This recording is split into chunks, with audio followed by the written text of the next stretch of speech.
in the beginning, of course, there was the Word, because there was not even a place for the universe to be, and the Word created place, and the Word became the light, and then the light became, and we're talking the days of creation, became the life, the planets, the animals, etc.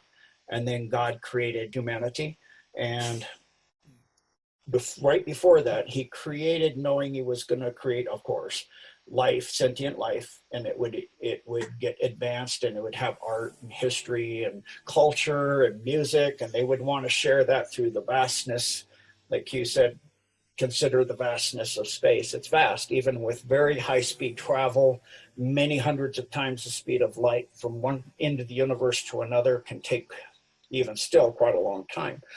God wanted to make it so that species could share their experiences, music, history, uniqueness, how they were created unique, and come together, because where we go one, we go all. So he created a Stargate system, like a subway system, sort of, or a train track system, if you will, where you could get from one planetary solar system to another instantaneously throughout all of creation.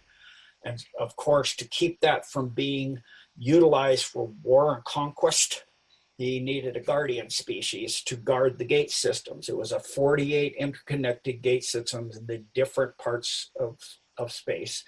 If you divide space, it's divided into, like if you take the Descartes system, you divide a three-dimensional object with an X, Y, Z axis. So you would have 4 octants on top and 4 octants like on the bottom. Like if you divide a paper with an X, Y axis, you have quadrants because there's 4 quad. If you do a Z-axis, then the 4 become 8 because you have a Z-axis that's split down the middle 4 ways. And so you have 8 octants. We're in the black octant. So humanity was created to guard the gates so that no beings or critters or creatures or anything would be using them to conquest the entire universe. And so the keys for the gates were the genetics of humanity. Each genetic strand for humanity is a key to open one Stargate system. We were created with 48 genetic strands initially. And we were put on right outside the throne of God, is inside the central sun of the universe, which the Sumerians called Shigra. NASA also call it Shigra, S-H-E-G-R-A. NASA calls it SGRA, which is stellar gravitational radio anomaly, because they found a massive gravitational radio anomaly at the center that all the galaxies were turning around, at the very center of the universe. And there, once they got Hubble and all the different scopes and everything lined up on it, they found us in infra blue giant. So if you go up star sizes, we have essentially a type G yellowish white star. Then you go big stars or things like red giants. And since then, they found that at the center of the Milky Way, for example, and a lot of galaxies have infrared giants. And then later they found blue giants, which are 100,000 times bigger than a red giant. And now that star is an ultra blue or an ultraviolet, giant ultraviolet blue star. So it's essentially, to the naked eye, unless you have your third eye open, invisible unless you're using ultraviolet scopes and sensors and gravitational sensors and radio waves, because it's primarily putting out ultraviolet light.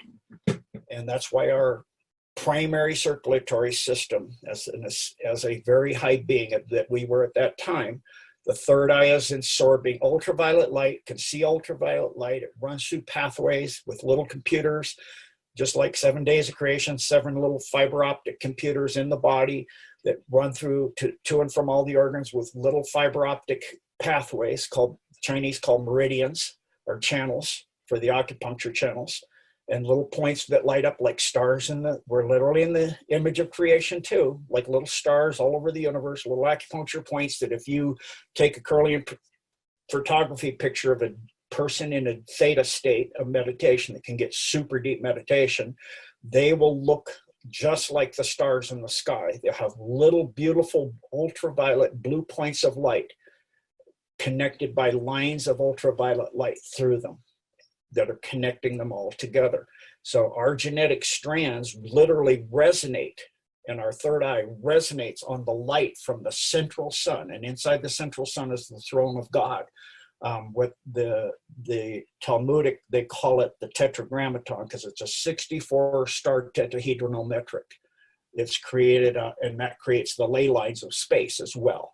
And so around that giant blue star, not only all the galaxies turn, but at that time was a planet that was as big as our sun, but a rocky planet as big as our sun. It was called Urantia. And that was the home for the human race, with the keys to the gate systems that emanated from that planet and the central sun throughout all of creation. So you came to the human race, I want to go here, you know, have a representative, an ambassador. They would say, I want to go here. And they go, what, for what reason? Blah, blah, blah, blah, and they grant you passage and open the gates with the keys. And then along came a certain group of angelics that had decided they wanted to conquer everything, and that they could be more powerful than God and recreate the universe in their own image.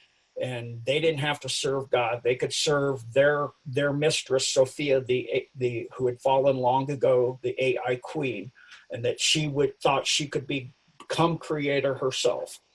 And so her minions, being Lucifer and Metatron and a lot of other fallen angelics, decided they needed the keys to the kingdom to raid, pillage, and take over the entire universe. So they came and tricked the humanity into starting to do some very bad things, which caused Urantia to blow up and us to lose our first ball of 12.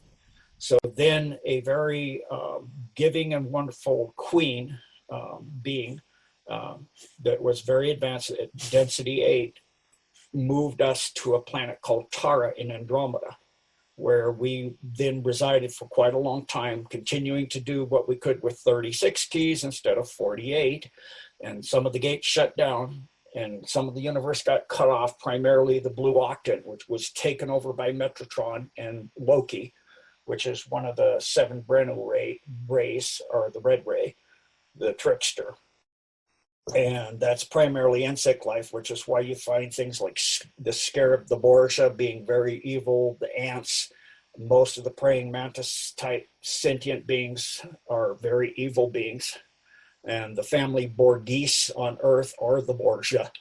They're scarab-like, flesh-eating, skin-eating, nasty things. It's one of the ones that, you know, almost killed me one time. They can kill just by touching me, infect you with things that doctors on Earth don't even know what you have. I mean, I had like half of what they know, and half of the rest of what I had, they didn't even know what I had. And so then again, the Luciferian group came to the priesthood on Tara. And at that time, and your best source of information, to be honest with you, instead of mainstream media, is watch Hollywood, because they have to tell you ahead of time what they're going to do. It's part of the law of God. It's like you go to court, the defense and the both sides have to do discovery. So they show all of what they're planning to do to the opposing teams. And so everybody knows so the cabal, and for me, the cabal means Metatron and Lucifer and Sophia and all the Dracos and all of that stuff, all the way, including the Rockefellers and the Payshores, all the way down through the minions. And so the cabal has to do the same thing. They can't just go blow the trade towers up. They have to show you in cartoons like in The Simpsons or something beforehand, so that if you don't go to your day in court, you don't protest, you don't say no, they assume that then it's on you because you don't care. So they showed you and you had tacit consent. Like you go to court and the prosecutor shows you what they're going to do, and when the judge asks you, do you have a defense, you just go, you just look around and go, what? He goes, do you have a defense? I don't know. I don't know. What? Defense of what? If you don't care enough for the judge to, not even pay attention to what's going on in the trial, that's called tacit consent. That's what they've been doing. So if you look at the movie Earthseed, this is the next part. So the Luciferians taught humanity's priesthood at that time, and Tolkien goes into this as well with the Lord of the Rings. It was called the Naacal priesthood, Naacal, the Naacal priesthood. They taught them that their dark side, which your dark side was created within you by God, that when you do inappropriate things that are not in service to God and creation and to other people, you're getting in service to yourself, and you're stealing or you're cheating or you're lying. You feel guilty, you're shameful, you want to hide what you're doing. That's your dark side giving you feelings that are telling you you're not being considerate and respectful to others and service to others and God and Christ. You're being in service to yourself. And so, and then if you continue, then it attracts unfortunate, meaning not tuned for service to God. Unfortunate, not in tune for. You get unfortunate circumstances. What people call coincidences, I call coincidences with not being in service. So you have accidents and things that you don't like happen to you. And so they came and convinced the priesthood that the dark side was bad for them and to cast it out. And they taught them magic, black magic, to take their dark sides out. So literally the human race created the demons. The priesthood, the Neocal priesthood, cast out their dark sides, which became known, the first 9 became known as the Nazgul priesthood, like in the Lord of the Rings, the Nazgul, the Wraith. They were the first demons. They were also, like you see in the movie Earthsea, the nameless ones. They're literally the dark side, which now, not having a being it's inside of, what is it going to serve it? But itself and the ones that are coming to it going, you should serve us. We gave you freedom. So you're free to do whatever you choose. So they created the demons, and that caused a rip in Tara, and all of the other solar systems that they tricked into doing that in Andromeda were pulled through that rip and created a backwards, it's called the Metatronic Death Spiral, or the Antichrist. The Antichrist Merkabah lock, Antichrist death spiral, where the top Merkabah field is locked counterclockwise with the bottom, which is rotating counterclockwise. And so it stretches out, contracts the Merkabah field, and throws all kinds of energy off, which then the demonics can feed off of, and the minions of Lucifer and all of the dark side can feed off your energy. And so you become a smorgasbord of feelings of something in me is missing, and I don't feel, and I'm not, something with me is not. So then you get the victim mentality at the same time. And so the Milky Way was created, and this all occurred, of course, like the age of the Milky Way, 650 billion years ago. You're literally inside the mirror. If you look at a galaxy turning clockwise on the surface of the mirror and you're inside, that galaxy will look like it's turning counterclockwise to you. So everything inside the mirror is going to be going backwards, counterclockwise. That's why if you look at the Milky Way, it's going backwards, it's going counterclockwise. Our solar system is going counterclockwise when you look down on it, on the top of the poles. And then if you look at the Earth, it's rotating, it's literally rotating around the sun, going retrograde to the motion it's going counterclockwise while going counterclockwise, instead of the opposite. It's actually going against the turn. And so everything's backwards here and upside down and turned inside out. So then we came to Tiamat, and I'll pull that up while I'm talking. So Tiamat was, at that time, located between Jupiter. So here's Tiamat. We're on Tiamat being, now down to 24 strands. After what happened with Tara. We're trying to be guardians of the keys for the black cube only now. And so we're between Jupiter and Mars. And at that time, Nibiru, which is Planet X, was part of our solar system, and Saturn. So Lucifer came and got his son Marduk to rule and create the Anunnaki on Nibiru, which is a Nephilim bloodline again, and got them to go in line and trick the Jovians and the Saturnians into going to war with the Martians, the beings on Mars, the Lahomus. And so that war between this stuff caused Tiamat to blow up.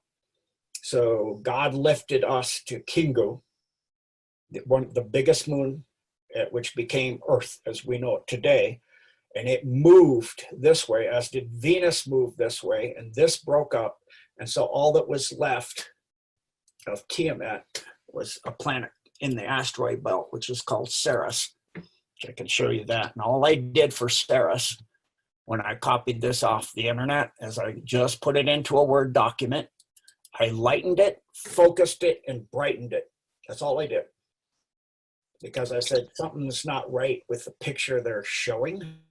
It doesn't look right. So Tiamat blew up and created an asteroid field, of which the remaining part of Tiamat is a planet called Ceres.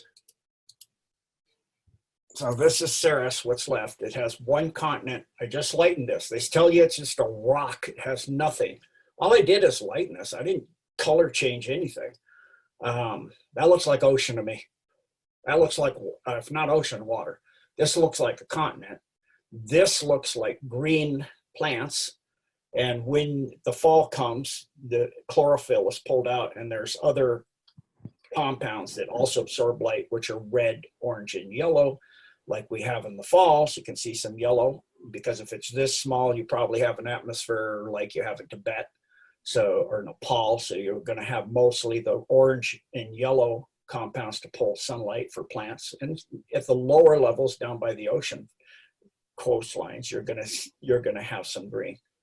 So that's what's left of Tiamat.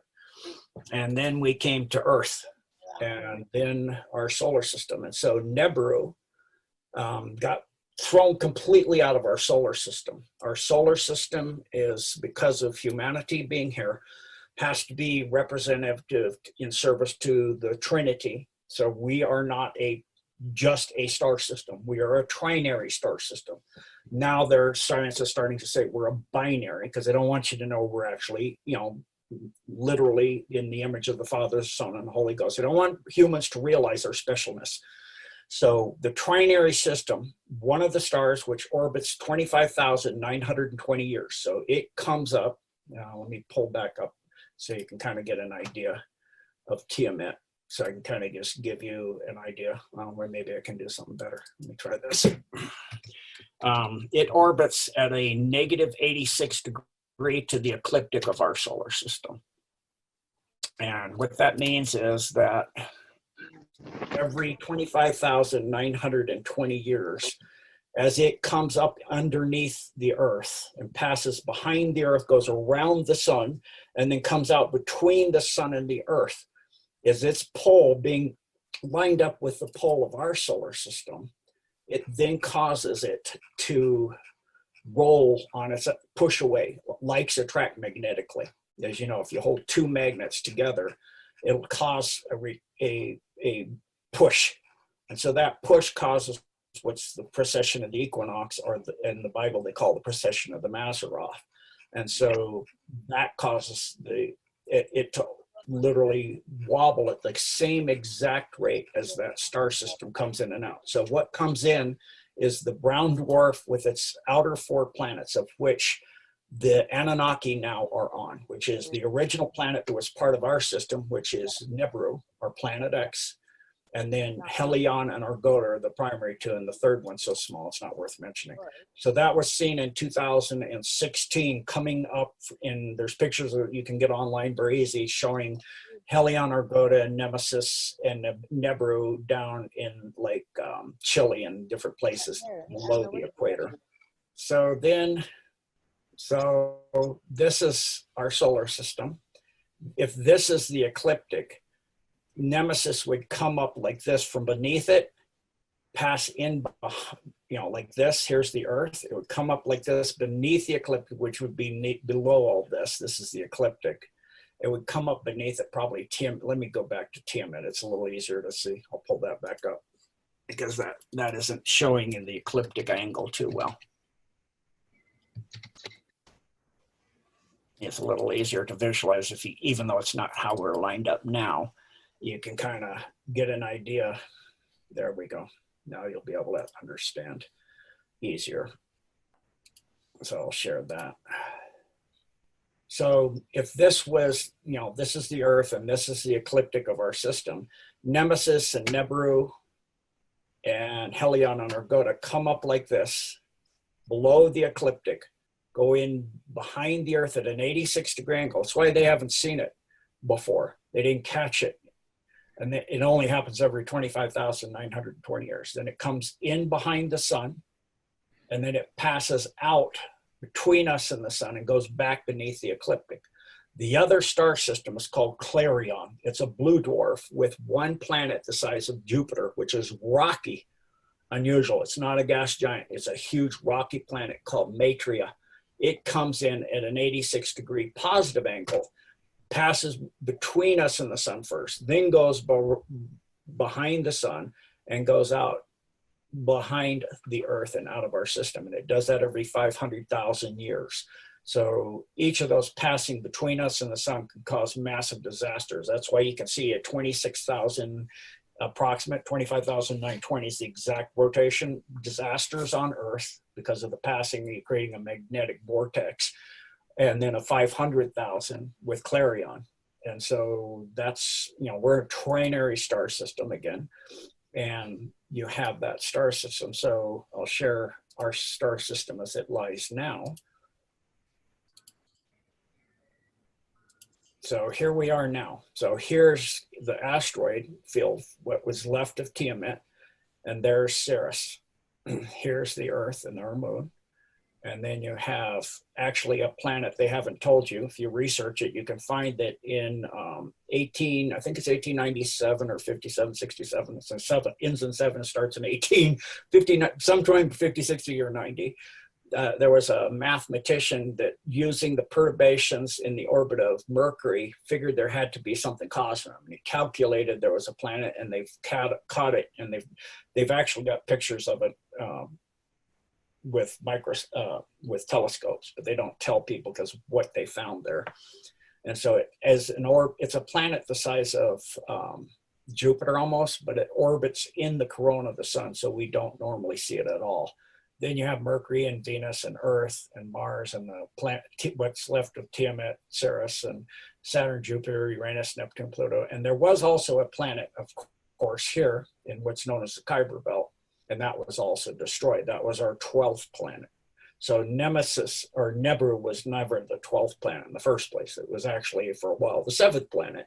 And then it became the 7th planet of Nemesis.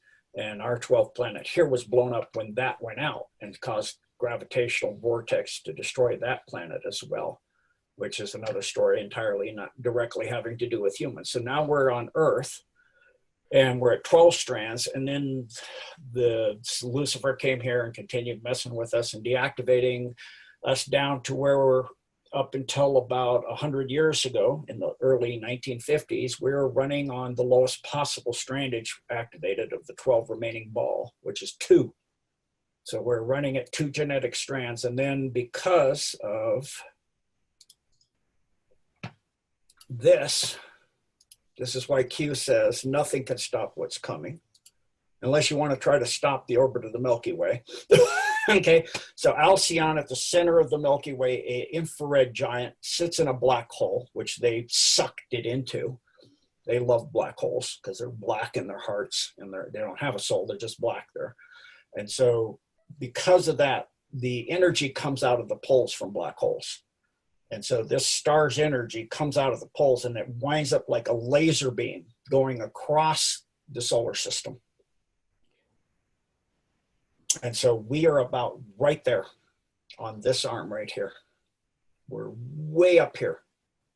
And so we're about that little dot right there. So as you get closer and closer, this infrared energy is, of course, going to cause things like the ice caps on Mars to melt, our energy of our planet and our sun to get way hotter, causing all the planets to get, like now there's been a decade-long hurricane on Mars the size of Texas. And of course, we're going to have global climate change on Earth because the sun's energy does not come from inside it. It comes from here and all the other stars. So all the stars share energy because where we go one, we go all. And they fly down, they travel on the ley lines of space. And as they go into the rotating mass called a planet at the center of a solar planetary system, that bigger planet at the center has an electromagnetic field. As that energy goes to the center, because that's what things do, they rotate the center, just like in your toilet. When you flush the toilet, the water spins around the center, and that's where the most mass is. And so that electromagnetic field captures all of this gravitational and light energy, and as it gets closer and closer together, it ignites at the plasma level, depending on the electromagnetic field density. that creates the type of star you're having. Depending on the mass torque of the planet at the center, you get what looks like a fiery thing coming from the inside. But if it was coming from the inside, the surface of our sun which is 1,000,000 degrees Kelvin, as you look down, for example, on the sunspot, you'd expect it to get hotter. It doesn't. It gets colder. And in fact, if you go 1,000,000 miles out in space, it's not 1,000,000 degrees Kelvin like the surface of the sun. It's 8,000,000 degrees Kelvin. How can it be hotter further from the furnace? It can't be. So the energy is coming down ley lines. Now, this line, as we're going in here, is causing our sun to get hotter and hotter and hotter. Once we enter the hard part of this field, which is 3 days in the rotation of this, once you enter this, what happens to the sun is the field density cannot maintain the plasmic energy coming in. So the energy literally overwhelms the field density, and the magnetic field resonance structure of the sun collapses to its core. So all of that energy, literally what it'll look like is the corona of the sun disappears and collapses inwards, and the sun goes black. And of course, all of this you won't see because the Earth will be inside this field, which is infrared. So it's like having an infrared filter. Anything that's not infrared will be blocked out. Well, you're not going to see the stars then either. So the sun, the moon, which is the light from the sun, goes out, and then the whole sky goes black like sackcloth. And you're 3 days in that. So, and while that's happening, the Earth's atmosphere ionizes, causing fireballs to fall from the sky, burning most of the Earth's surface. And then the Earth's atmosphere ionized into the infrared spectrum. This light bouncing off the moon and our sun, which is now dark, make the light, the infrared coming through an infrared filter, shift into the red spectrum so that the moon and the sun look blood red. And the rest of the sky is black as sackcloth for 3 days. Sound familiar? Then what happens is, let me drag that one down, get the other one. Then as that's occurring, the energy of the sun, the corona of the sun's in the core of the sun, vibrating harder and harder and harder. And as it's doing that, it's jumping octaves. So as it jumps octaves, it's going to eventually, when you get outside that 3-day field, it's going to be released from the core. By that time, the sun will have jumped 2 octaves. In other words, gone up 2 densities. And so what's going to happen is it's going to literally look like, as we come out, our sun suddenly glows bright, and then instantly after it glows bright, the corona of the sun blows outwards, and you have what's called a full corona mass emission. This is actually a picture by a solar wardenship from the year 2031 of our sun. So this corona blows out and hits the planets, and as it hits a planet, it's going to be pulled by the magnetic field into the poles of the planet, go to the core of the planet, causing the core of the planet to jump octaves, the energy of the core of the planet to jump 2 octaves, in other words, 2 densities. And then that's going to blow outward through everything in the planet and on the planet. And for that which can jump the octaves, it'll jump the octaves. If it's in service to self, the Earth has agreed to host both for a time, a short time. So the one part of the Earth has agreed to host the New World Order for a short time, for them to have because choice is the highest law of God. For those that choose to be in service to Satan and fear and terror and don't want to be respectful and considerate, they can have that for a short time.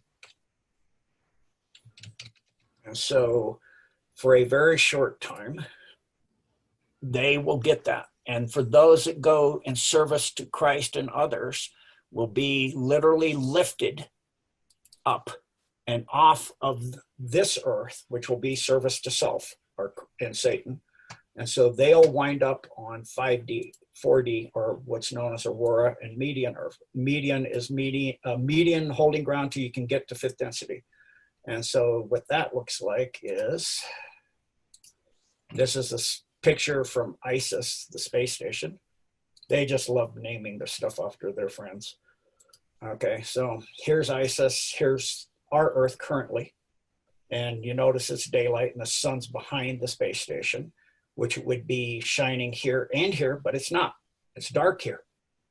Because as you remember, and I'll show you my picture again in a minute to reiterate, the 5D sun is not the 3D sun. And so the 3D sun is up, but the 5D sun is not up for Aurora Median Earth. So those that are in service to Christ will go here for 1,000 years of God, which his son will come and rule here. And for 1,000 years of God, or in other words, 1,000 years to the day times 365 days a year, or 365 million years, you'll be there. You can have a nice vacation. And then for those here, they have until the energy field of this collapses, which I'm being told is 2045. And that's also backed up by the book, the Montauk series, in which when they use the looking glass and time travel, every time they try to get past the year 2545, they can't. They wind up at DIA outside looking at Lucifer, and there's no life on Earth anywhere. Blights have literally wiped out everything to where not anything, including AI, can survive on this Earth in service to self. And then this Earth will become barren and will become a moon for Median and Aurora Earth. And the current moon for this will be removed because it's a space station that the Martians built to come to try to rule the humans. So if we look, let me share again here. My wife took this with her iPhone. Oh, this is a picture with her iPhone on the top of a volcano in Bali. This is 5D sun. When you're sun gazing, you see white, you're seeing 4D or 5D sun. You notice it's way higher in the sky because it's rotating at 12 to 1 compared to on 4th density Earth compared to 3D. On 5th density, it's 144 to 1. Yeah, for those sun gazing, it's still 3D or 2D. If you're flat Earth, you're 2D. You're seeing a yellow sun. That means you're still 2D or 3D. And you can see they're not looking way up in the sky. Like he's really kind of just looking over here. And you can see their shadows are really long. If that is, your shadows wouldn't be long like that. They're looking over there. For me and my wife, we're looking here and here. I'm going, well, that's interesting. Take a picture of that. People will want to see this probably. And by the way, this is one of my my soul guides here. Spirit guide, I call it. So you can see my little buddy there, keeps me safe. One of my little angels.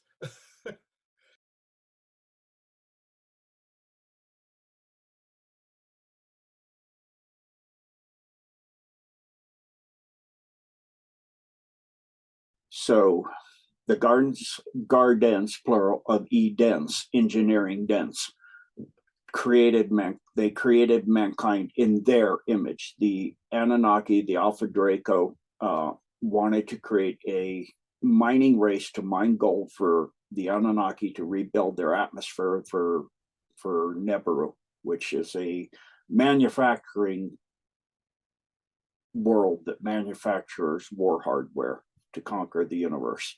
And so they were taken over when the Anunnaki first fought back.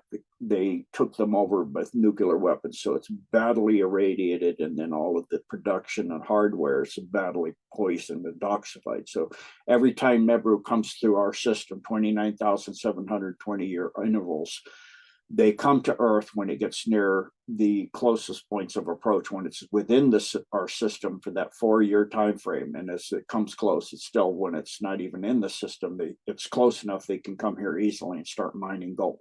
And so they use species. They feel that it's beneath them to do that, to go down into the earth and mine gold. So they create systems that are Sazers, sound amplification, to drill into the earth to find the gold seams. And then somebody's got to go down there and extract the gold from the seam or from the surrounding rock. The Sazer can't do that. And then they bring it up into the Sazer or a maser. They then convert it into a maser, change the frequency of it so it's not sound, it's now microwave. And they make the gold go interdimensional and beam it up into the ships that take it to Nibiru.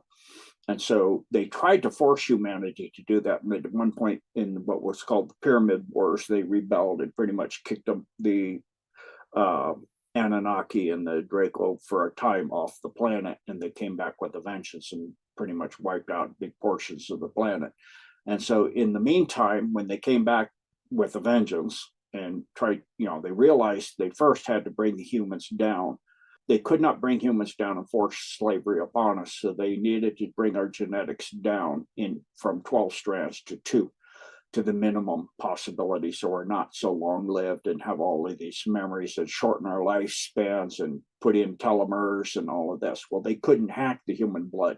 God put a whole lot of proteins in there. So they were in the process of bringing the O positive down to A, B negative, Rh negative, so they could hack human blood and make chimeras and all that. So as they were heading towards that, they took 2 human beings into the various gardens by 2s and started taking, when they would take the female, take a egg out, wipe out the genetics in it, and then they would try to cross it, but it wouldn't work. So as they started hacking the blood system, by the time as they got enough proteins out, they could then take Cro-Mag, Neanderthal, Alpha Draco, Anunnaki, and mix it all together, and they came up with 13 different variants in the various gardens of Eden.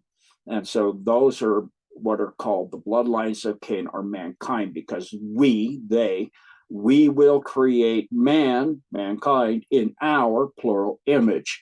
And so to generate through genetic manipulation by Isis Enlil, Satan's sister, Lucifer's sister, Satan inhabits and possesses Lucifer. It's a complex story. Like I said, it's many decodes. So they genetically engineered mankind, which in their image and so some of them have more of the Alpha Draco, some of them have less. And so they get more and more cone-headed. So that's why you see the Vaticans they have the pointed hats, and the pharaohs with the pointed hats. And so they deem themselves as children of the gods, and so they have divine right to rule. And so then you have the Cabal bloodlines that believe that they are the children more closely than us of the gods, because we're not at all of that originally.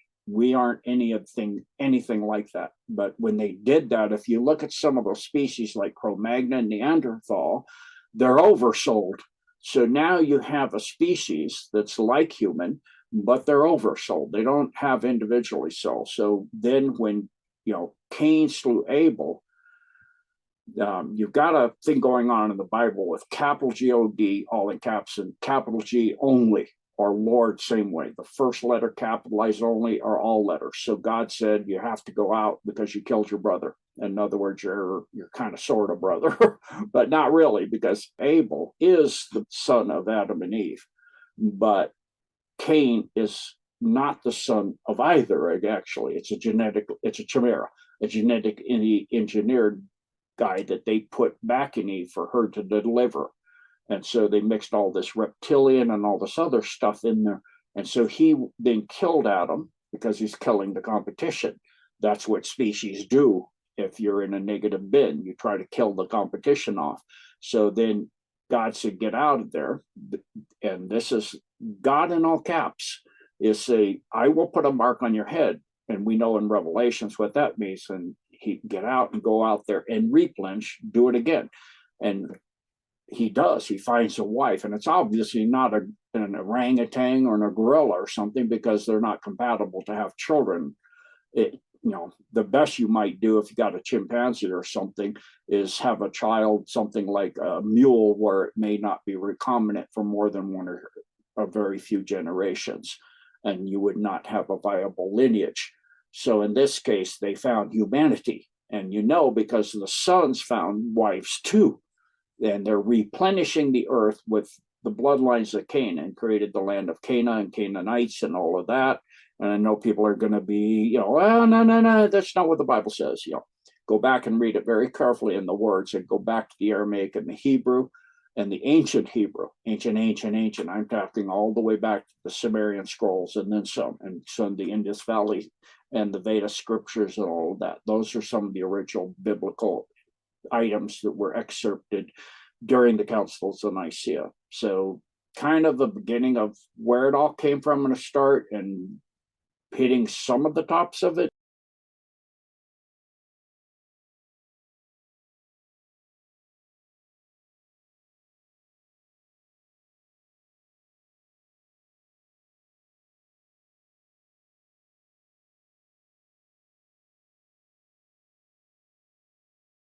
Yeah, so human and God man, as they started breaking the genetics down in human from 12 strands towards two, they were hacking the blood as well so they could get the proteins out so they could get chimeras, mankind eventually. In the process, they were able to first get telomere encapsule to shorten human lifespan. They were able to do that. And then they were also able to go into, I think it's chromosome 2 or 7, I can't remember, that actually is a direct antenna to the Holy Spirit, and to make it so it could not have directionality. It would be omnidirectional and pick up any signal coming in at all, not just go to the throne of God like it originally did. So now it's picking up any being that can talk in a certain way with a certain kind of resonance to make you go, you're a God. Oh, it's a higher energy from a higher dimensionality. It must be God, but it's not coming from God. It's coming from the Anunnaki, or it's coming from the Draco. So you believe they're gods. So we have that natural gene to be, in service to the one and only God of all creation, and in the highest service to the creation itself, which is also God. So it's all part of the whole. It's serving God, it's serving creation, it's serving each other, but we get tuned to serving these gods, demigods, false gods, fallen creatures. And so we wind up worshiping them. So you look at a lot of people going in the Bibles that construct to be able to get, that's why they took it out the way they did, so that you don't have the book of Enoch, you're going to have aliens in here. We don't want other aliens taking our place. So get rid of that. We'll just stay in hiding and they won't know we're aliens. So all of this. And they're really not so much aliens anymore. They're terrestrial. They've been here so long, a lot of them can't even leave anymore. They've got the frequency resonance of the Schumann pretty much into them, and the gravitational structure. So they're actually mostly not non-terrestrials anymore, but they're still not human beings, are in mankind. So you have mankind, which is what I stated before, mixed from those. Because they're Neanderthal and Cro-Magnon are oversold, it means they're going to be primarily or mostly, or depending on what, like male, female, again, we go back to that, or what energy, what genetics is going to be mostly turned on within those two strands of mankind. Is it going to be mostly the Cro-Magnon? So you're going to be completely oversold. Or Neanderthal Cro-Mag, you're going to be mostly oversold. Or is it going to be also the Anunnaki and the Draco? Now you may be somewhat more individually sold to some degree. You may have more freedom from control of the oversoul, but more independent thought, but not so much. Not completely like a being that's 100% individually sold, like a human being has completely free thought, but now we're not tuned to the throne of God because they messed with our genetics a little bit, and we don't live very long because of the telomeres on the end. And then, so there's some fused genetic structure in the humans that shows there's been genetic manipulation, and they're now using that to say the Anunnaki created us. They didn't create us, they limited us. They created mankind again. They did not create humanity. Humanity was created by God long before the Milky Way even existed. Many, many trillions of years before the Milky Way even existed, the very beginnings of creation. After all of the creation was done, newer galaxies come into being later, like the Milky Way, and things just like children come into certain beings. And certain beings become individually sold at certain points, like dogs and cats, and they become sentient and they become self-aware. And when they become self-aware and realize they have their own name, then the next lifetime, God will give them their own little piece of the oversoul, and they'll be their own individualized soul. And as each time they incarnate and they learn more lessons and become more in service to others or more in service to self, that soul grows in vastness. And so a being to a certain point in fifth density negative, that's as vast as they get. But a service to others, that soul will grow forever. It'll get more and more powerful and more assembled of all of its different selves and all of the different timelines, and more self-aware. and more sentient and more in service to the whole of creation, because it knows other universe and it knows other things going on in other universes and other balances and other structures. And so that's the difference between individually souled is when you ascend, primarily what you do is you integrate and become an assemblage. You're an assemblage of other yous on other timelines. But if you're oversouled, you're an assemblage of all the other personality extensions. The oversoul is just an assemblage of personalities that extends in different times to feed off of different individually souled beings to get life force, because they're not directly connected at all to the throne of God. They're connected to these demigods that are feeding them their life force through soul scalping. And so they don't have that inherent energy structure. And so they have this level of not glowing so bright, so to speak, and not being individualized soul. It's like you punch a balloon from the inside with your finger, push out, and you get a bubble on the side. And you tie it off, and the air in there is separate. You tie it off with a piece of yarn, and it's separate for a while, but the cloth is still part of the oversoul of the balloon. And so that cloth could be in, that plastic or whatever the balloon's made out of can be influenced by the rest of the balloon still. And then, so there's 13 individualized oversouls that are mankind, and then each within those have all of these personalities, and it can never precisely extend a personality identical again. It would be like I extend a personality. Now, while that personality is a corporeal being at third density, individualized at third density, but it's still part of the oversoul. But the air and all of the thoughts, that's all the thoughts and feelings it's experiencing and memories, all that, are individualized for that time. Then when it dies, the yarn is pulled off, it goes back, and all of the air inside goes back into the original and mixes with it.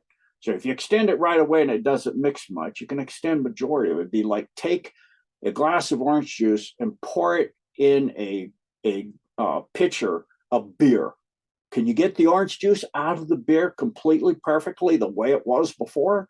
Well, if you pour it slowly and you get it, capture it quick, you could get mostly, but you can have some beer in there. So you're never going to get it exactly the way it was previously.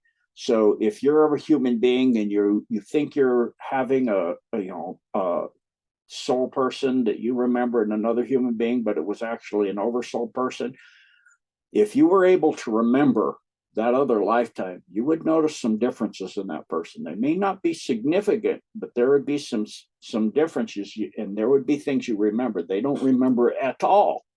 They go, that I don't remember that happening. You don't remember, and it might be something extremely significant because that could have been some of the first orange juice to go back into the oversoul.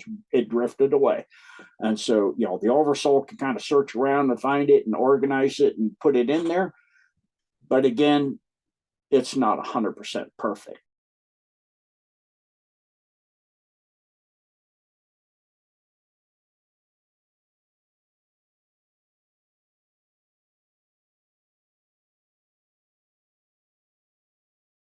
If you look at it as a whole, it comes down to being a symbiote or a parasite. A lot of people look at Christians or people that follow God in Christ and are in service to God in Christ. In other words, what is Christ? If he was here at the beginning of creation before he ever became corporeal for a very extremely long time, what was he? What is Christ before he was corporeal at all? So people are misunderstanding, and to worship and to serve God, well, God is everything everywhere and then some. So if you're in service to everything everywhere and in a balance, it means you're in service to part of who you are and what you are. It's actually energizing and upgrading yourself, and it's an increasing wave exponentially. So as you get ascension and you become more aware of other yous and all of this, and you're in service to all of that. But if you're in the opposite and you're a parasite, you're not even in service to the other yous. You're all about this you here. It gets more and more localized, and that's why they want it to focus it down and down, smaller and smaller, divide and conquer, more and more and more, and make it use smaller and smaller and smaller and focus. And they do the same thing. They're focused more and more on just that, what they want. It's not about everything else. It's about, well, that's an attenuating wave. It's constantly drawing from everything else, but it wants to take everything else into just what it is. But what it is only about itself, where creation is not that nature. It's not becoming like in the Matrix, where everything became Smith. It was just Smith. The nature of creation is to have infinite diversity, constantly unify and work everything working together, but to still maintain its individuality and its uniqueness and the beauty of who you are and what you are as you go and become an assemblage, and you have all of these other use, all of the, like I have 7 of me now here. So I have me's that I know other Blessed for Services teams and other things, and some of you have different names on other timelines, and I'm aware of those, but I'm aware of this me here too at the same time. Doesn't mean this me here doesn't have my individuality of my history, my past, and because they blew up 2 of my Earths, not my universes, my Earths, 2 of me are in the same physical body. So I have 3 different paths in, because those Earths don't exist. So I remember an Earth where Hillary became president of the United States. I remember an Earth where they went to nuclear war, the Cuban Missile Crisis, and they blew the Earth to pieces, and literally. And so that Earth came to an end. So those me's are in here, and I have those past, and I'm aware of those past histories, but they have unified into this body. But I'm still aware of the memories and the differences and and the parallels I'm in participating simultaneously. I know of the choices and the things and the reasoning behind where I do things somewhat differently over there. And I recognize and I honor the way of when I'm over there of that me. When I go into that me, I don't possess that me. I just witness that me. And if it asks me for input, I give input and information and help and so, other ideas and things. And the same thing goes here. They come over and help me here. And sometimes they'll physically come into this timeline and help me. And I physically sometimes go into that line and help them. So they may physically come. I had one that shoveled the driveway for me so I could get to the airport in time because I had to pack and get dishes done and all kinds of other things, So he said, well, that's the least I could do for all you've done for me, Gene. Well, thank you, Gene. You're welcome, Gene. So, you can learn to do those things, but it doesn't mean it makes you less. It makes you more in service to yourself and that creation and everything else. If I need help over there, I'll help me to help that creation as Gene Decode or Ko-sensei over there. Some of them I'm not known as Gene Decode. I have other names or just Ko-sensei. So it's learning to understand in the service to God, what does that mean in entirety? Into Christ, the service of Christ. What does that mean? What does service to Christ mean? And through going through Christ to go to God, what does that really mean if he was here in the beginning? So it's learning to understand this. And it means that it's a moment by moment decision to do the best you can, not just for yourself, but in service to everything, because that is in service to you. It's a wave that goes out, and because there's only dipole magnets, no monopoles, it goes out, it comes back to you in exactly the same energetic structure. So you're putting a negative parasitic wave out all about, I will take anything that has to do to help me become more powerful, and it comes back to you. Doesn't that then take from you? It's like you're in a room and you're a cannibal and you eat everybody in the room. Now what do you eat? That's nothing left. Now you eat you. That's exactly you.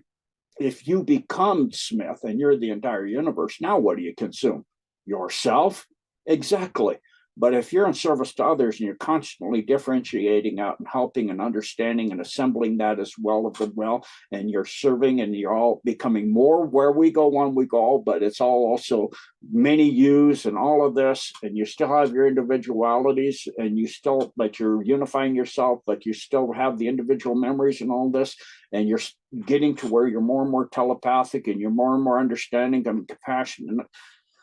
That's a wave that will forever grow and become massive and more respectful and more tolerant and more kind, because you realize By not being that, you're diminishing the whole, which is diminishing you because you're part of the whole. If you're part of 100, if you're 5% of a pie that's infinite, or you're 5% of a pie that has 90% of the original pie, which was infinite, but now it's not because it's 90%, and you're eating it up and it's going down to 40%, and you're now 100, you're now 80% of a 40% pie. Eventually you're going to become 100% of a 5% pie of the original whole, and then you're going to start eating that. So you can see how, if you think about it mathematically and logically, in service to others means in service to the whole, but it means in service to you, but it means again in service to the whole, and such that the whole will forever grow, as will you. But in service to self means you're serving others that are vastly more powerful, and they're consuming you. And those at the very top, once you get to the top, it'll eventually be like Smith, the only thing it is, and it will consume itself and cease to exist because there's nothing to be. You're done. You've consumed all that you were, and you've extinguished yourself, because you have to have energy to be existent. And when that energy that is you, if you became everything in your own little universe, you consume all the energy, but you're gone. So that's why nothing can stop what's coming. The cabal is coming to an end because the wave has come back on itself. The wave of their consumption has now returned to the source of the consumption, and it's now a wave that is quickly, like a wave coming into the shore. It's getting smaller and smaller and smaller because the groundwater that it can feed on is getting less and less and less and less, because people are waking up and going, I'm not going to be fed on anymore. I don't want anything to do with that puddle over there. That puddle's full of mud. And that mud isn't going to flow very much longer because most of the water's gone. So it's a understanding that the cabal, somewhere in the cabal, are starting to wake up to that. So thank you. Wonderful questions.